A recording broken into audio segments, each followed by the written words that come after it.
The fact that existed and it wasn't disclosed feels like the betrayal. If anyone had found out Zarjun had access to $220 million, someone would have visited his house with a wrench. Is there a possibility where Fantom could become an L2 on Ethereum? I get very passionate when it comes to the specific definitions. Are we considering one of their stacks to become our own canonical bridge? Yes.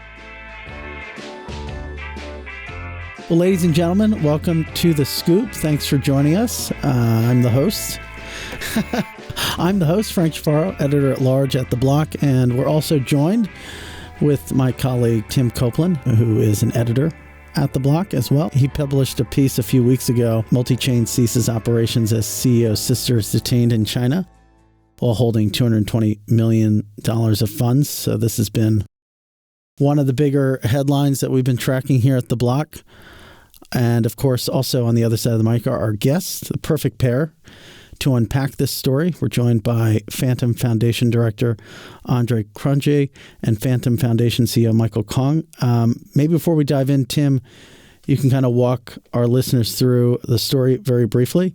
It's obviously one of the more provocative headlines that we've seen, and then we can jump into some questions. Yeah, it's been a really interesting development over the last few months. Originally, it kind of began with rumors that the CEO potentially had been detained in China. The Multichain team was very quiet about this for quite a while. And then this was at a time when the project was having a lot of technical issues. Transactions weren't going through. There were kind of multiple routers that were down. And the team wasn't able to kind of fix these issues, which was really bizarre. Then eventually they kind of said like a vague statement and there was like a force majeure, like an event outside of their control. Soon after that, a large amount of funds got hacked from the project and got kind of moved away from it on multiple chains. And then Multichain kind of rescued some funds and moved some funds supposedly to safety. And then recently they did a message which kind of said,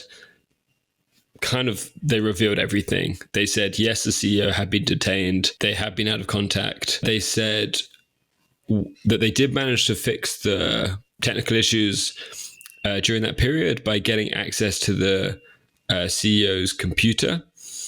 They said that when the funds got hacked, the IP address appeared to belong to a China IP address. They said that the CEO's sister helped them move funds to safety, but then the sister is now detained. Ultimately, it seems China kind of has still detained the CEO, now has his sister, seemingly has control over the protocol and potentially over a large chunk of the funds, including both the funds that were hacked and the funds that were moved by the sister. Andre, maybe we can start with you. If there's anything you'd want to add to Tim's summary of the story and how has the situation evolved? Yeah, so first things first, just in terms of nomenclature, definitely not a hack. This was not a hack. This was not a exit scam. This was not a rug pull. This was two unfortunate events. This was one, a government agency, which, Kong, we're allowed to say the police, aren't we? I just want to confirm with you. Yeah. Well, Multichain has said publicly that it's a Congo police. Apparently, that's what they've claimed. So with now again, a lot of this is unverified, and we've been spending a lot of our own time and resources to try and verify what and where we can. At this time, all we have been able to verify is that it is the Kunming police and it is an active investigation. Then sort of unverified stuff that has kind of either happened via the rumor mill or via our contact with their staff or, third-party interactions was that this started as some scam or Ponzi scheme or exit scam that bridged their illegal funds via Multichain. When the police traced these funds, they saw it go to Multichain, and not understanding how a bridge works, all they see is, there was a bunch of USD stolen on X chain, and it is currently sitting in Multichain's control. So they then got the Multichain team involved, arrested. I don't know if it's currently actually under house arrest or under real arrest. We don't have any of that verified. But they then assumed Multichain team's involvement. So that's the first unfortunate thing that happened. But again, not a scam, not a rug pull, not a hack. The second unfortunate thing, which is grossly unfortunate, is that somehow, we're not sure how, but somehow the CEO, Zhao Jun, did have access to the funds. So he was either able to recreate the MPC key, or he had enough validators in his own personal control that he could approve a transaction, or he had enough pieces of the shard so that he could rebuild the private key, and thereby the police could gain access to these funds. Not sure which. Again, that part is purely speculation, but somehow they gained privileged access to the bridge, and that allowed them to withdraw those funds.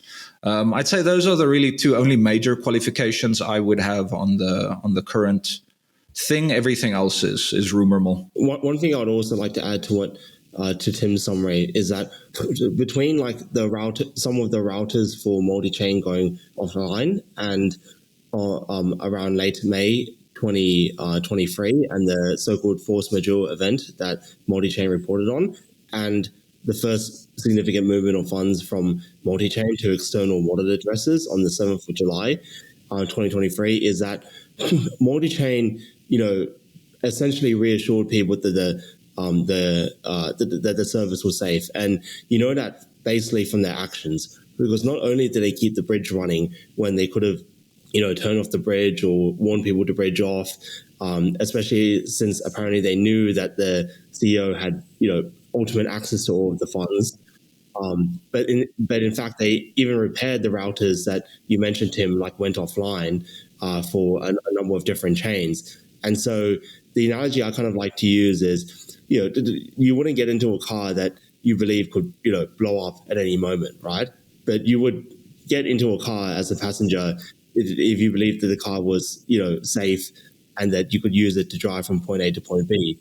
Like, what I mean by that is that, by the Multichain team's actions, you would think that the bridge is safe because, it continues to operate. You could move money in, you could move money out. They repaired the routers, meaning that they want the bridge to keep operating. And indeed, the bridge kept operating for about a month and a half. And then suddenly on the 7th of July is when the funds, the first significant movement of funds get taken off. And that to me is a bit like, strange. I don't know why the bridge would keep running, given the circumstances, but it was. So I think a lot of people got the impression, including us at Fantom, that, hey, the CEO not being in contact is obviously not a great thing.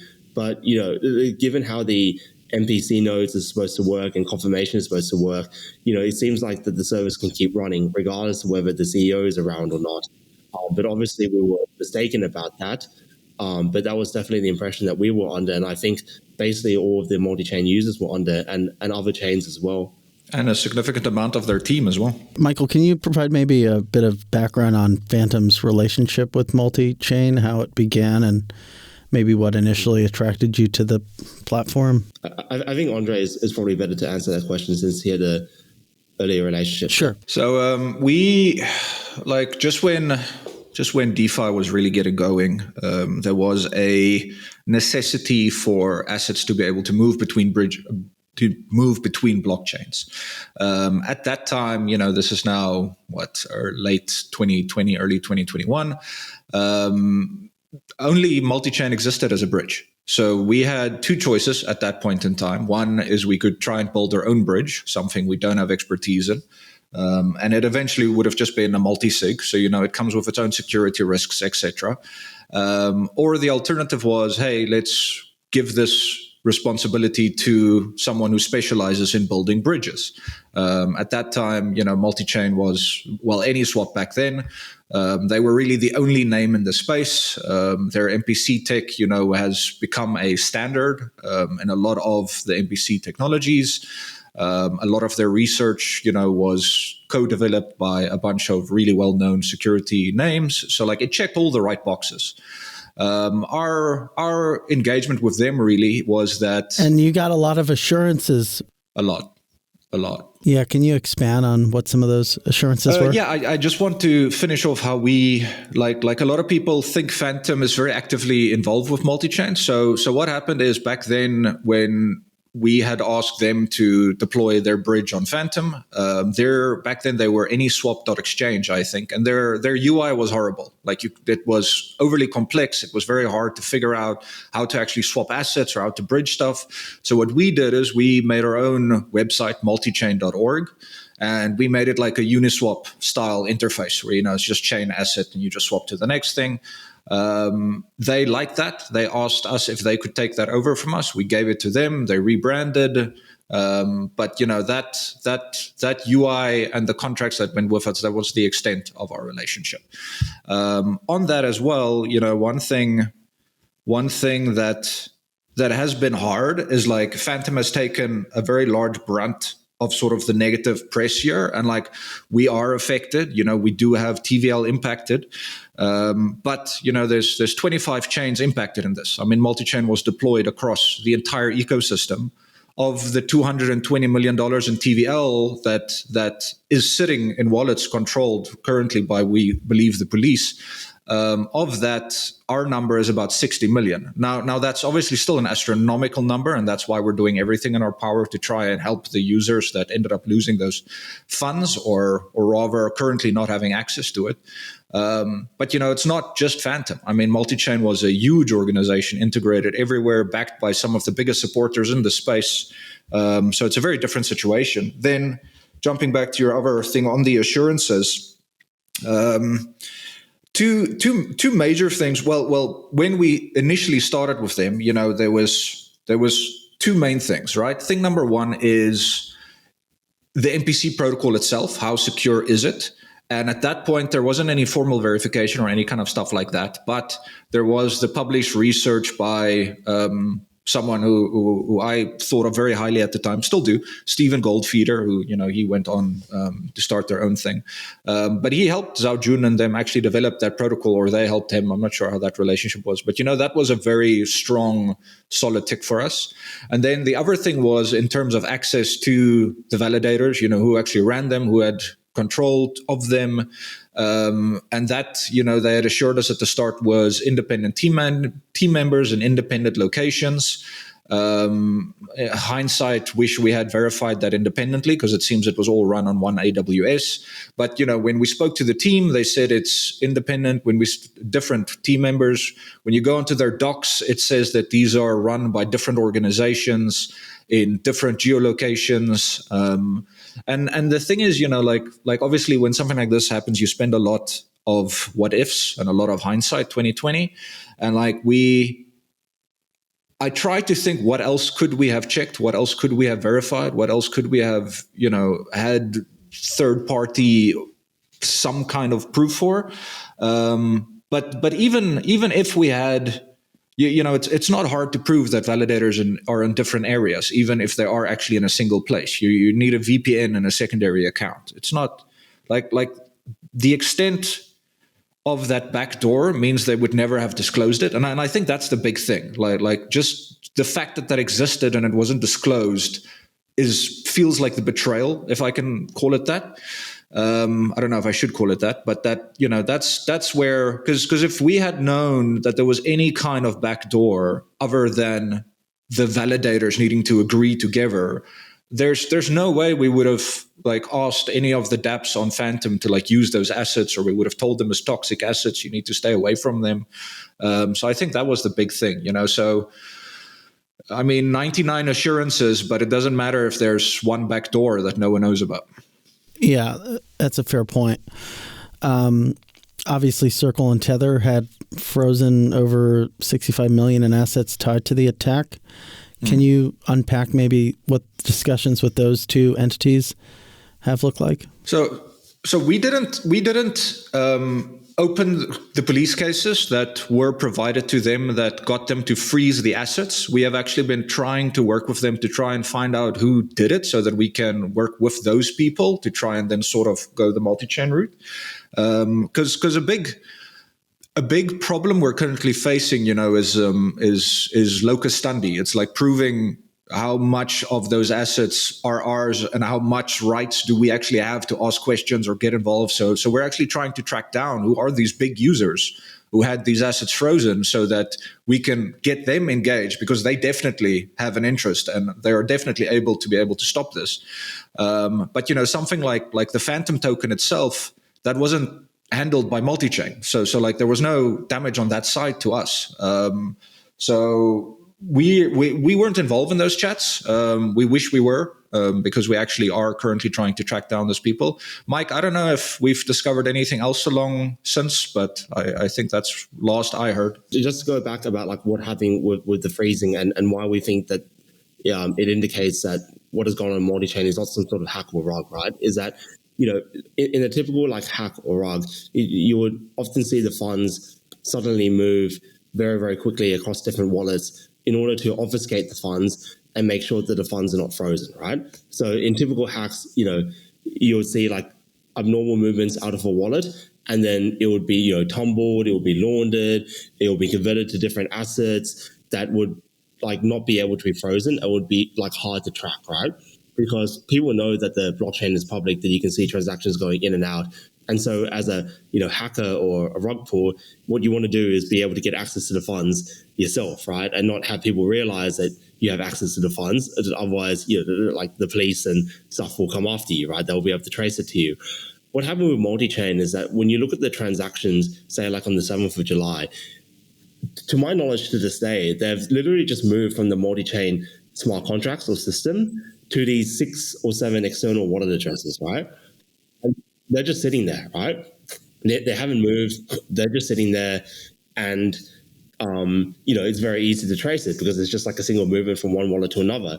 And so people have the eyes on those wallets and all of those funds. They know it's sitting there, and it allowed Tether and Circle to freeze the funds, which they did, I think, within 1 to 2 days of us notifying of them. And they said they had to get a court order to do it, so I presume that they did. And they did freeze it pretty quickly. And in total, it's about approximately $65 million worth of stable coins on Ethereum. So about 62 million was US dollar Circle, about 3 million or so roughly was US dollar Tether. So, I am, grateful and happy that they were able to freeze it so quickly.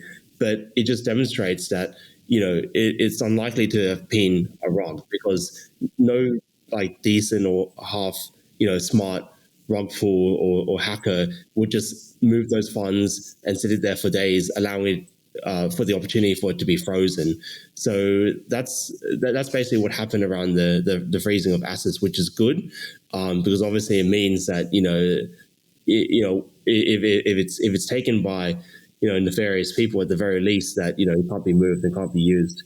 So would you say that the on-chain actions match up with the idea of the Chinese government seizing those assets effectively?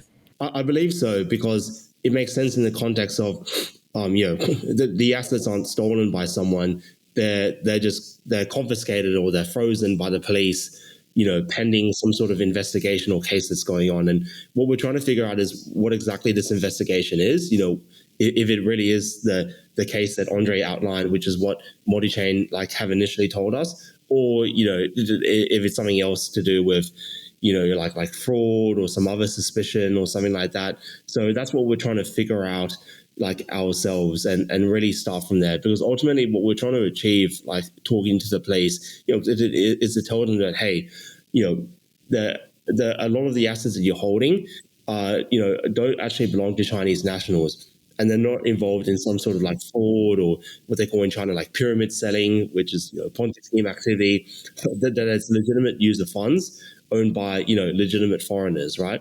But one of the difficulties that we have, as Andre outlined, is that we don't have a direct claim ourselves, the Fantom Foundation, to the vast majority of those assets, because they weren't technically in our possession, right?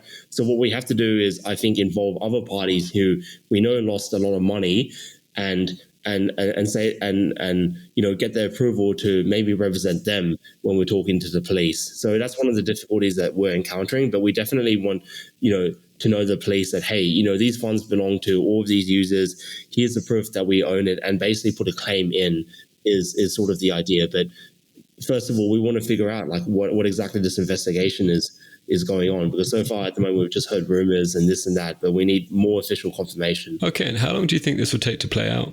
That's the double-edged sword. I mean, anything. It's anyone's guess, isn't it? Yeah, but I mean, it's not going to be short. That's the one thing. Like even in an absolute best case scenario, I don't see this being resolved within the next year. That's just the nature of these investigations and cases. Sorry, yeah. No, I was just wondering if we could zoom out just for a second, and then we can zoom back in. Just in terms of like. And I'm curious to get all of your thoughts on this. Like this space, I feel like bridging interoperability and then trust has been sort of like really damaged over the past year. Just curious, like what is standing in the way of like more resilient, robust systems that can kind of link together different chains? And how do we, like, what's the perfect future look like? I mean, look, MPC, I think, was one of the better technology stacks out there. I mean, Uniswap Labs released a pretty good bridge report. But the interesting thing about their bridge report is it leans into the trust assumptions. It says, look, these bridges are going to have trust actors. How highly can we trust these actors? In other words, is it a big organization? Does it have a lot of backers? Does it have a public risk? How known are they? So bridges currently, personally, I think it's a bit of a step back, because they're actually, all of them are currently leaning into their trust assumptions. They're glorified multisigs. I'm not trying to discount any of the work that any of these guys are doing. It's still phenomenal, but they're glorified multisigs. Versus, something like MPC had the possibility that an independent anonymous validator can join the network, and as long as 2n plus 1 over 3 of the network is honest actors, it would work successfully. So that's where we still need to get to. And, right now, I think bridges aren't. They're all just going, okay, but how can we just lean into the trust assumptions more? And there's like X amount of, there's like a trust gap that, I don't know how to quantify how big it is, but it's still there. Yeah, and look, the problem with the trust factor, and Multichain also kind of showed this. I've long since had a theory when it comes to decentralization, and that is whatever some regulatory, government or private, doesn't matter, entity can force you to do, they will eventually force you to do. So, if your multisig has the capacity, and this isn't just for a bridge, this is for anything. This is for a DAO, you name it. If it has the capacity to, let's say, withdraw funds, stop a protocol, anything like that, at some point, some entity, even if it's a bunch of guys with wrenches that break down your door, someone is going to force you to do that. So the best decentralization is the one where you actually don't have any access, you don't have any rights, you can't do anything.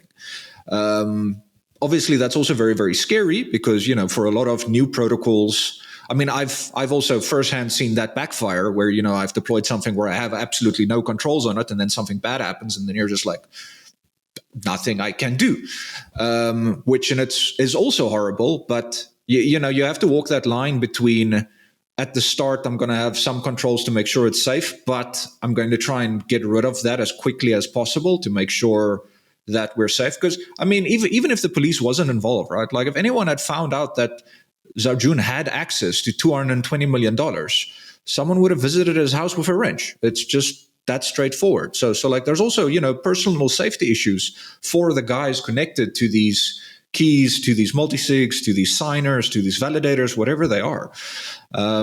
Anyway, sorry, that's a little bit of a tangent, but that's I'm seeing us more and more moving away from decentralization. Now, don't get me wrong, this is also something that I think is a spectrum. It's not true or false, 1 and 0. Like if you're running a business, and it just happens to be an on-chain business, maybe like a Circle or a Tether. They're great examples. They're always going to have trust assumptions. They're always going to have on and off-chain parts. They're never going to be decentralized. And that's fine. There's nothing wrong with that. Same for, I don't know, some on-chain exchange hybrid or something. I don't think any of them exist yet. But, but point just being there isn't an absolute. But with the bridges, I think the absolute is almost necessary. But I mean, like Chainlink just launched their CCIP. And I mean, that again is just leaning into the trust assumptions, right? Because you already trust their validators for the Oracle, so you might as well trust their validators for the bridging. So I think people have kind of given up on decentralized bridge solutions at this point. It's a really hard problem. I don't blame them. I mean, I'm not working on it, but I think now it's just, how do we make the trust assumption so that five guys with some wrenches can't take over the system? Or at least how do we go from, you're not going to ever really be at 1, but how can you get to 0.89, 0.9? It's getting closer to that absolute state, or at least have a path to that absolute state that you're talking about. But I mean, that's a conversation that I think has happened for the last 5 years nonstop. So it's always, what is the path to decentralization?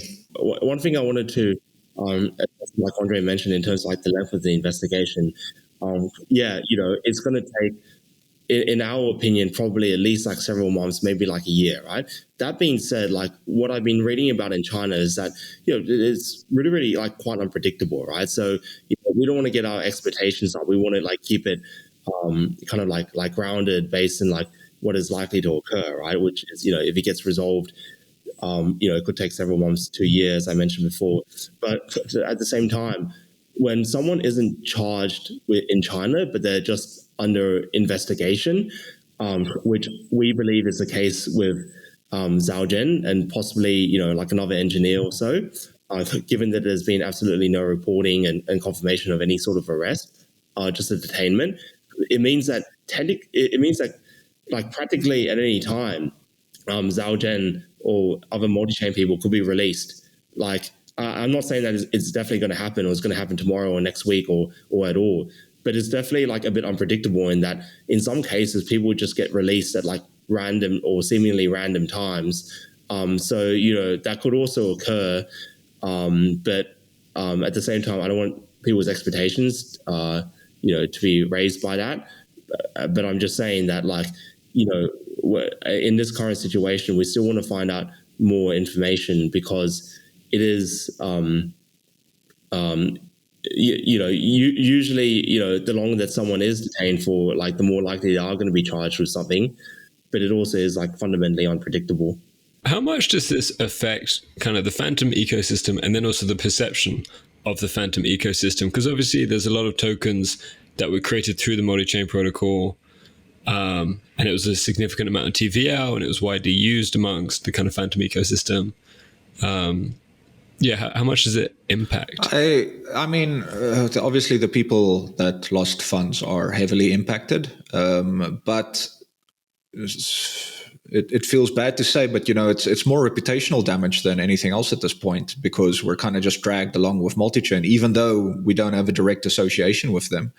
I mean, the chain functioned without problems during this entire event. There wasn't a technology failure. There wasn't a critical failure. There wasn't some core mechanism failure. Still fastest chain out there, still lowest time to finality, still highest throughput. We've launched a bunch of new incentive programs recently, like the gas monetization, where dApp developers get 15% of the fees and rewards. The ecosystem fund has grown significantly. We have a bunch of new hires. We have a whole new team building out a Rust client. Schultz's work, Professor Schultz and them, are almost done. And, that's the new FVM, that's the new storage. So on all of our metrics, it's going well. And the new releases we have ready are even better. But and then also looking at the assets, right? like the majority of Fantom assets were native, like the Spooky Swap, which is the primary AMM, and Spirit Swap, both, their tokens are issued natively. Beethoven issued natively, like all of the core assets that make up the chain are native assets. The big hit was really USDC. That was the biggest one, which accounted, I think, for like 80% of the 60 odd million TVL. Now that was obviously in a lot of AMM pools, which was connected to native assets. So as people were trying to escape those assets or dump it, like obviously the ecosystem as a whole got hurt. But honestly, it's more reputational, which has been hard to fight because, again, we're one of 25. Where we were 30% of the total amount, and I think it just hit us more significantly because that 60 mil was a large part of sort of our on-chain DeFi TVL metrics, if you use a site like DeFi Llama or something else. But that's not a reflection of any of the tech, of any of the dApps, of any of the work being put in. So I currently see it more as reputational than anything else, and not even it's even worse because it's not direct reputational, it's by proxy reputational. Because I've gone through a lot of what ifs, right? And then people are like, oh, but why didn't you have more bridges? But it's not. The USDC issued by Multichain would always have been the USDC issued with Multichain. Even if we had Wormhole, Axelar, Layer Zero, all of these guys who have now really done a lot to help us and integrate, to reach out.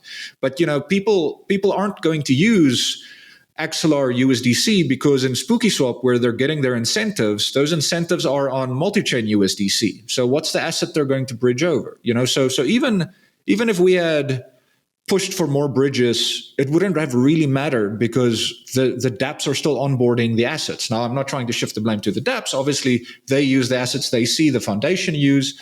But it's also interconnected. But if there were more options, they probably would have still opted for multi-chain. So you would have still had the same net result. And like multi-chain had historically worked great. We've never had issues with them. Even when the rumors came out about Zhao Jun's arrest, the first thing we did was we checked the bridge. Transfers worked fine. You could swap in between it. We reached out to the team. We asked them, hey, is there any risk? Should we bridge the stuff out? They said, no, it's under control. And, there was the issue with them not being able to upgrade the router, which we thought was because Zhao Jun had some master key access for the upgrades, not to the assets. And then 2 weeks later, they fixed that, which was another, good sign because it meant, okay, cool, they're getting the system back under control. And then all of the assets got drained, which I think was the big thing.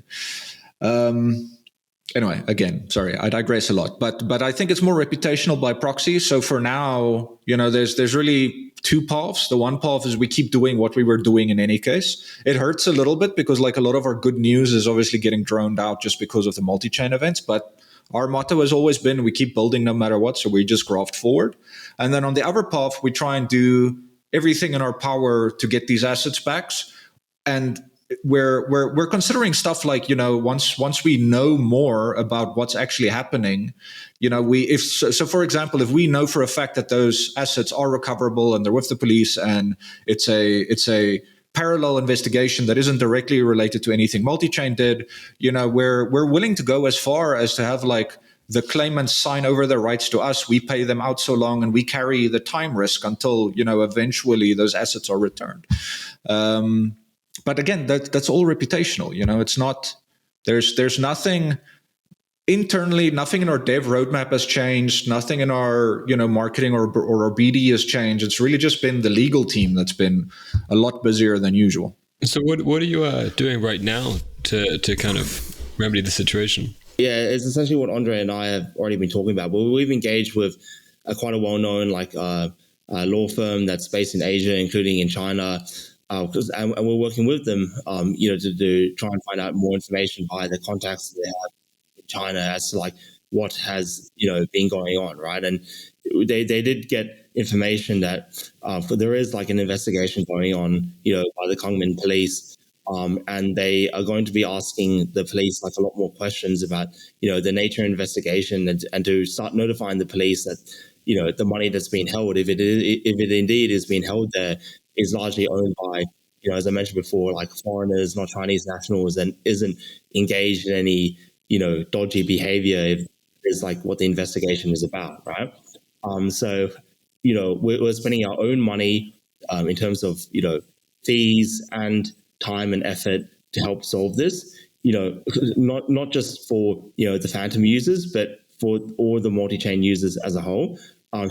We have been in contact with a variety of other parties and projects not associated with Fantom that, also lost a significant amount of money and want to, help out when they can, and want to know more information, that sort of thing.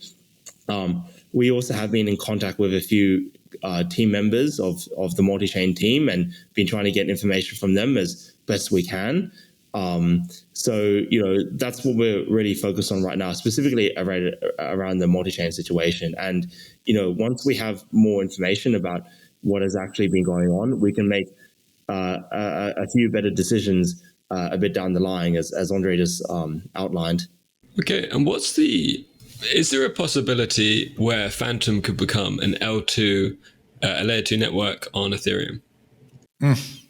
That is a very, very passionate topic you just raised on my part. Let's first start with what's a layer 2. Can anyone on this call give me a definitive definition of a layer 2? Because you're going to tell me it's something that scales Ethereum. Nothing. Arbitrum, Optimism, Polygon's new zkEVM, doesn't matter which one. None of them scale Ethereum. If you connect to the Ethereum network, there's no improvements there. It's as slow as ever. You switch to the Arbitrum network, or you switch to the Optimism network, and then you do stuff there. And then let's say something goes wrong, right? Let's say the canonical bridge between Ethereum and Arbitrum that secures all of those assets, something goes wrong. Then the assumption is that you can use fraud proof, or you can use roll-up proofs, or whatever it is, optimistic proofs, to then go back to the Ethereum network and prove that the assets do belong to you, so that you can withdraw it from that system. Now that works in a complete vacuum. As soon as you have other bridges, as soon as an XLR, a wormhole, a layer 0, anything like that integrated, that's no longer true, because there's not one part of access. So even if something goes wrong with that bridge, I can still swap out my assets via one of the other bridges. So in other words, those fraud and optimistic proofs don't matter anything anymore, because they don't give you that security guarantees, because of the other bridges just invalidated it. So layer 2s are sidechains. That's all they are. And optimistic or fraud proof or any kind of roll-up tech is really just a new kind of bridge. Okay, so that rant aside, we have been looking at optimistic stacks, Arbitrum stack, all of these things to see how their canonical bridges use these proofs to be able to have higher security guarantee. But the real layer 2 technology is not what's happening on the other side. It's actually what's happening on the bridge. It's when the assets transfer from Ethereum to the other assets that are actually the power. So are we considering one of their stacks to become our own canonical bridge? Yes, we are, and we are actively investigating that. Should we adopt, or rather, when we adopt that bridge, does that make us a layer 2? No, because a layer 2 is just a sidechain. Just multi-chain bridging assets from Ethereum to Fantom already makes it a sidechain. So, I get very passionate when it comes to the specific definitions. But, technically it's a bridge, and technically it's a sidechain. Okay, so are you saying that potentially you could have Fantom, and then it would have the same connection to Ethereum as, say, Optimism does, but then you would just disagree on the name of it? Well, it's just layer 2s by definition are supposed, in theory, to scale the potential throughput of the L1 that secures it. Now, in practice, that's just not true. There's what's the difference on a user or an interaction level between someone using Avalanche versus someone using Optimism? There's no difference. None whatsoever. But Avalanche isn't an L2 to Ethereum. Got it. So you're saying it's basically closer to an avalanche than it would be to Arbitrum. Well, so L2 technology, as far as I'm concerned, is a new kind of bridging technology to allow for native assets to, via slightly more secure mechanisms, transport from chain A to chain B. The problem is the security you gain from that bridge is invalidated once other bridges integrate into your ecosystem. So like, again, a little bit of a double-edged sword. So like it does make the canonical assets safer, which is awesome. And that's why we're investigating it. But at the same time, if something goes wrong and people try and get their assets out, they're not really going to be able to, because it's likely that those assets were already bridged out via other mechanisms. The only times it would really work is if there's a complete chain halt. So, nothing can happen on that chain. No one can bridge out. No one can move assets. Then it can sort of, work as a rollback mechanism. But I mean, in that case, you could have just had an emergency breaker that allows withdrawal only and kind of end up with the exact same result. I'm not discounting the tech, like Optimism Stack, all of that stuff, really amazing. I do think they're a little bit more centralized. They need to be, all of them. No,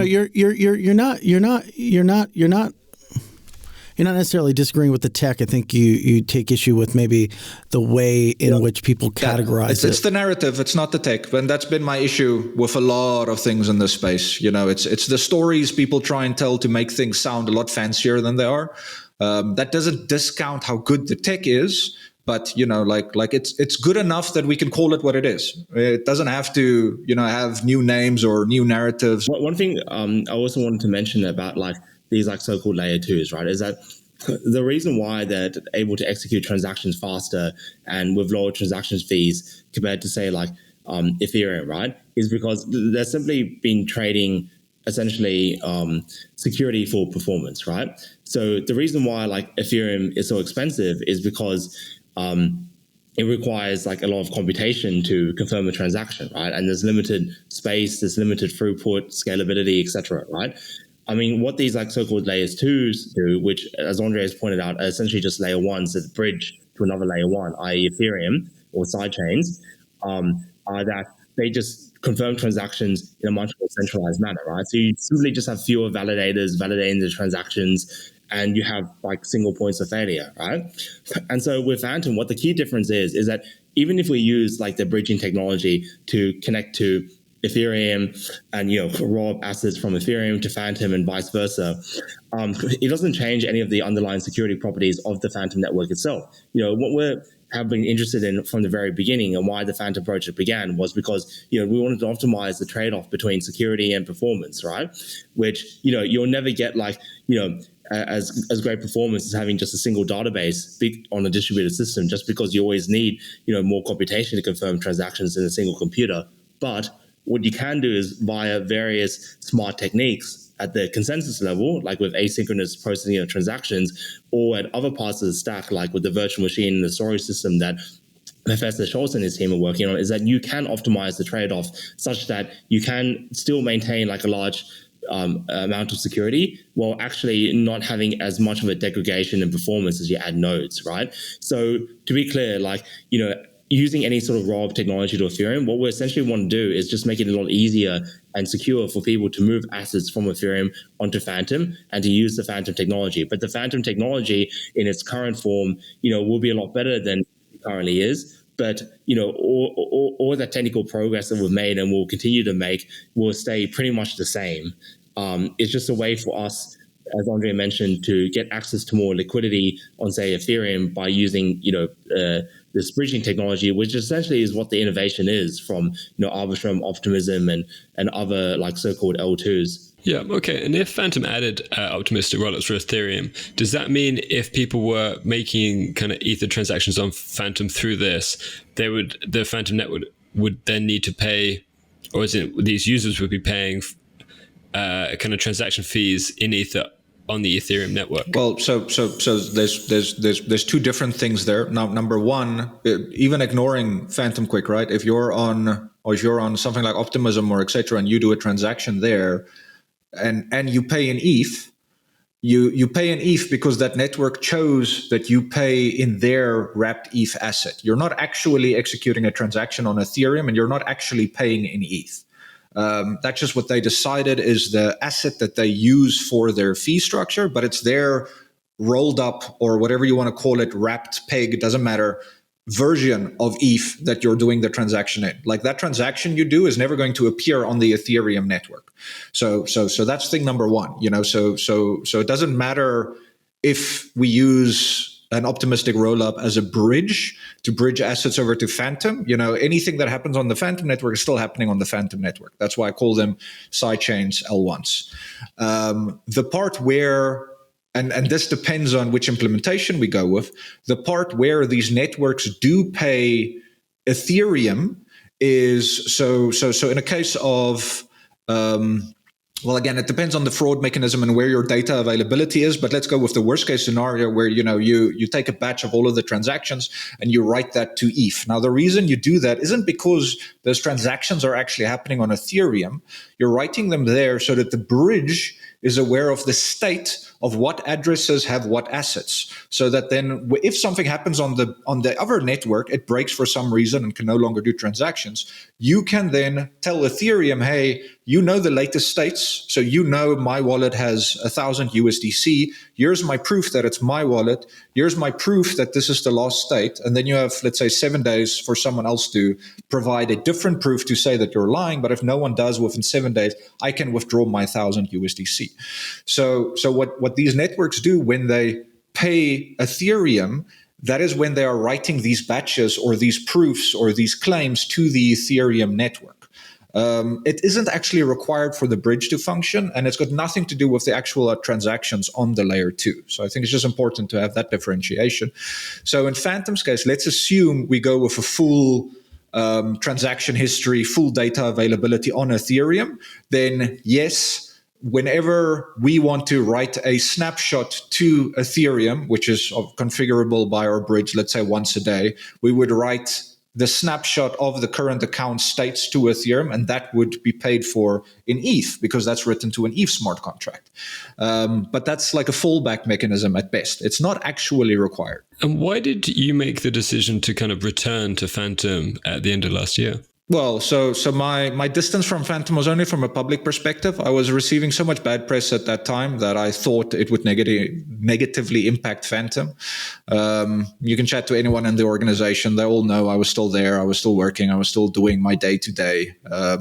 Since 2019, it's been pretty much my full-time business. I just thought it would do more reputational damage than harm. It was actually Michael that finally convinced me that he thinks it's more important that it's what I do 24/7, so people should know. And I finally caved after a few months of attrition, and then just decided to admit. But it wasn't actually a leave and back. It was just a public distancing, which at the time I thought was better for the project. So you could say you said that this could take a year to play out. What variables could either accelerate or impede the process? I know visibility isn't super clear, but do you have a sense? Yeah, look, we've run a bunch of positive and a bunch of negative theories to try and see what happens. Best case scenario is not necessarily a best case scenario, but what I consider to be a quickly resolved scenario is if a bigger China-based and or offshore organization gets involved, is able to say, look, even if someone like Chain Analysis, right? If they had any say there, and they could go and be like, hey, here's the proof that the assets that you, local police, think is involved in the scam is not actually to do with Multichain. It was just bridged off. Here is actually where it ended up. Something like that is already enough to sort of drop the case from them. Another quick way is if we can get enough people that are offshore to China capable of saying, hey, these are our assets, we bridge this stuff, get those embassies involved so that, it's a little bit of a political event to be able to say, but these assets do not belong to Multichain, so you need to revert them. The normal case scenario is just where the local police need to continue their investigation until they find the natural conclusion that the assets aren't there. I think that's sort of the longest one. There's a few more conspiracy theorist ones, which I don't really want to raise, but, it's that this is a kind of extortion and it's not, and then it also resolves quickly after they get their pay cut. But until we have more information from what's happening on the ground, we can't say much. I mean, half of our time the last few weeks have just been spent on trying to get confirmation that this is in Kunming and it is Zhaojun and they are under investigation. And we've gotten those 3 ticked off now. So now dialogue can start. But, now the very next question is, what rights do we have to initiate this dialogue? So that's why we're now trying to kind of get a consortium of all of these chains together, try and identify who are the big holders, get them to, in some extent, assign their rights to us so that we can continue these conversations.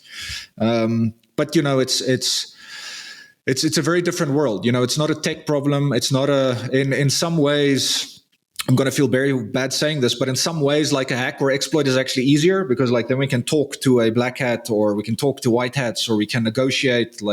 This is police and legal, it's out of our domain. Well, I think we'll leave it there. Really appreciate everyone joining this evening for me at least. And we'll continue to follow this closely and appreciate the added clarity that you've provided. Hope it helped. It's definitely interesting. I feel like there's a few stories out of this show. Fantom may add optimistic rollups, but we're not going to call it a layer 2. It's just a bridge. Here's why. Just a bridge. It's just a bridge. Just a bridge. Okay. Thank you so much. And ladies and gentlemen, The Scoop will be back for you again with another great guest, maybe 2, maybe another co-host. Hope you have a great night.